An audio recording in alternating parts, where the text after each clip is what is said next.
শুধু গান নয় গানের গল্প, সে ডানা মেলে উড়ে যায় অল্প অল্প একদিন, প্রতিদিন একদিন প্রতিদিন।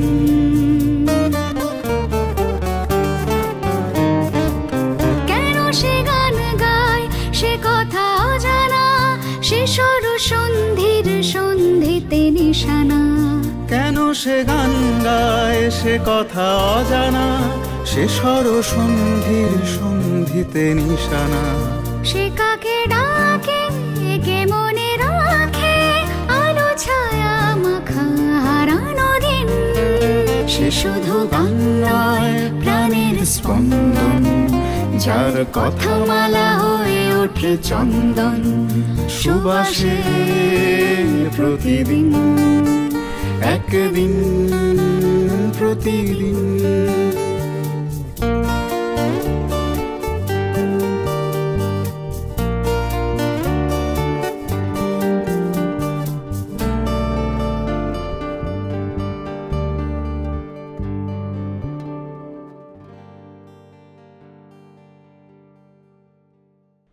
কারুদা,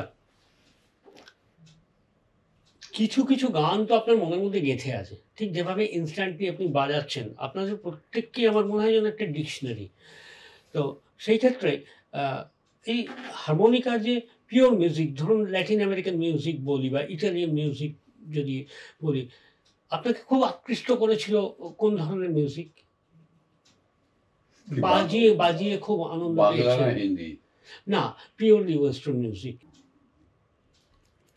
ক্লাসিক্যাল মালাগুয়েনা। মালাগুয়েনা, হ্যাঁ।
অসাধারণ অসাধারণ। মালাগুয়েনা, সেলা রোজা, স্ট্যানলি ক্লার্কের অর্কেস্ট্রা বিখ্যাত। তাতে যেমন একসঙ্গে ছটা সেই 6-7টা হারমোনিকা বাজে, তার সঙ্গে অ্যাকোস্টিক গিটার আর ওই কাস্টনাট বা ক্ল্যাপস্টিক ক্ল্যাপ বক্স বাজে। অসামান্য অসামান্য অসামান্য। কি কঠিন, আমি তাই ভাবছি যে কতটা অধ্যাপকের সাথে থাকলে, তবে বারবার এটাই মানে মনে আসছে যে it's not a reality show, it's very unreal. আমি এটাই বলবো, কারণ এই যে মালাগুয়েনা একটা সম্পূর্ণ অন্য দেশের মিউজিক, চলন আলাদা। কোথাও বা যখন কোমল রে লাগছে বা কোমলই লাগছে, আমাদের ভারতীয় সঙ্গীতের সঙ্গে মিল পাওয়া যাচ্ছে। কিন্তু ভারতীয় সঙ্গীতে যদি আমরা ইন্ডিয়ান ক্লাসিক্যাল মিউজিক বলি, সে একটু ডিফিকাল্ট বোধ হয় হারমোনিকাতে অবশ্যই বাজানো। কারণ এরা নাকি ক্লাসিক, কিন্তু মুশকিল হলো কি এদের বললে এরা অসন্তোষ ইনস্ট্রুমেন্টে হতে পারে না এটা। কেননা মিলের কাজটা রিড ইনস্ট্রুমেন্টে হয় না। এটা কি করে হবে? এটা কি এটা আমি শরীরটাকে একদিন বলছো যে না হারমোনিকা কি হবে?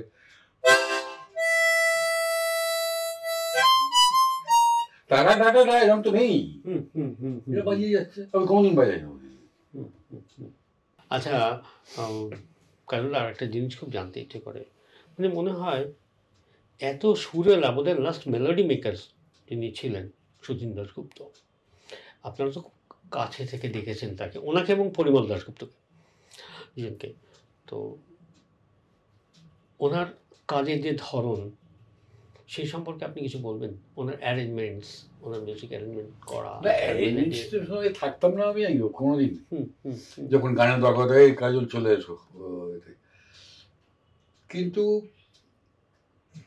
অ্যাকচুয়ালি যেটা সলিলদার ছিল, সলিলদার এরা কস্টর তো সাংঘাতিক জানতো, এদের অ্যারেঞ্জ, সলিলদার অ্যারেঞ্জার দরকার পড়তো না, ফ্লোর কন্ডাক্টর দরকার পড়তো। কিন্তু সলিলদার পল্লুরা মিলে করতেন। যেমন জীবনে কি পাবো না, এখনো আডে বাবনের সঙ্গে লড়ে যাচ্ছে কিন্তু এই গানটা। অবশ্যই সব মিউজিশিয়ানই মারা গেছে, খালি বোধহয় কমলের শ্রীবাস্তব, ইলেকট্রোভক্স। সুমিতদা খুব যেত মানে গিয়ে, সুমিত মিত্র কমলের শ্রীবাস্তবের কাছে, আচ্ছা, লেক রোডের বাড়িতে। আর ওই জীবনে কি পাবো না আর কোনো মিউজিশিয়ান বেঁচে নেই। আচ্ছা, ব্রাস ছিল, total brass, Jimmy, Laurie D'Souza, এরা তো সব কলকাতা ছেড়ে চলে গেল ধীরে ধীরে, কেউ কেউ মারা গেলেন। এখানেই মারা গেছে। টমি ফার্নান্ডেজ, ট্রাম্পেটার, বোধহয় লাস্ট ট্রাম্পেটার। এখন এরকম ধরনের কোনো মিউজিশিয়ানও কলকাতাতে নেই বা পাওয়া যায় না, যেহেতু আর দরকারও পড়ে না, সবটাই ইলেকট্রনিক্স নির্ভর হয়ে গেছি আমরা। ইলেকট্রনিক্স হয় না এখন, ক্রমশ চেঞ্জ হয়েছে। ইলেকট্রনিক্সেরও একটা রেপ্লিকা বা একটা আরো ফাইনেস্ট ফরম্যাট চলে আসছে বোধহয়, ভাবলেই মিউজিক হয়ে যাবে দুদিন পর, যা অবস্থা।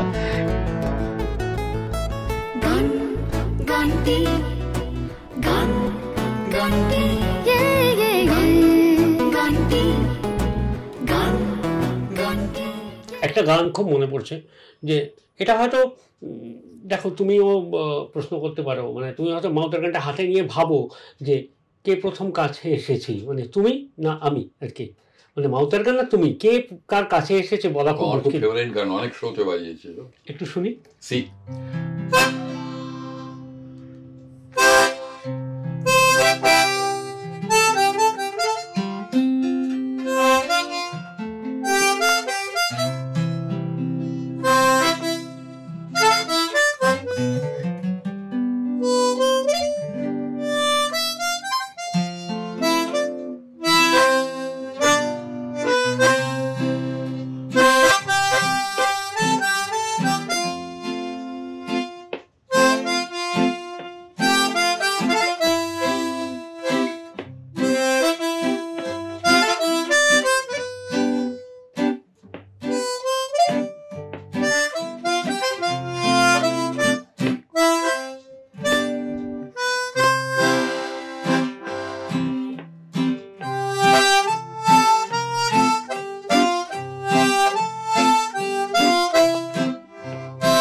অপূর্ব অপূর্ব অপূর্ব, বলার কোনো অপেক্ষা রাখে না যে অপূর্ব।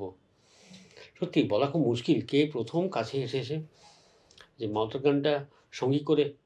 তুমি কি কোনো বয়স বা কোনো দিনক্ষণ দিয়ে মাপতে চাও যে কত বছর হলো মাউথের গান হাতে? ওই 66 ধরো, 66 সাল থেকে। আমরা তার পরের বয়সটা বা সালে যাব না, চলতে থাকুক অনন্ত। তার পরবর্তী প্রচুর মিউজিক ডিরেক্টরের সঙ্গে কাজ করেছো তুমি পরবর্তীকালে, মানে এখনও রেগুলারই করছো, প্রায় মানে জুনিয়র সিনিয়র প্রত্যেকের সঙ্গেই। তো একটা ছবিটা খুব ফেমাস হয়েছিল, ঋতুপর্ণ ঘোষের ছবি, কোথায়, তিতলি। ওটা আমার বাজানো তো। আপনাদের থিমটাই তৈরি করা তিতলি, দেবজ্যোতি মিশ্রের বোধহয় বেনু, হ্যাঁ বেনু গিটারে ছিল, আমি আর আবলু কিবোর্ড, তিনটে মিউজিশিয়ান। সেই থিমটা একটু শোনা যাবে যদি ওই সময়টা একটু ফেরা যায় তিতলিতে? আরপিট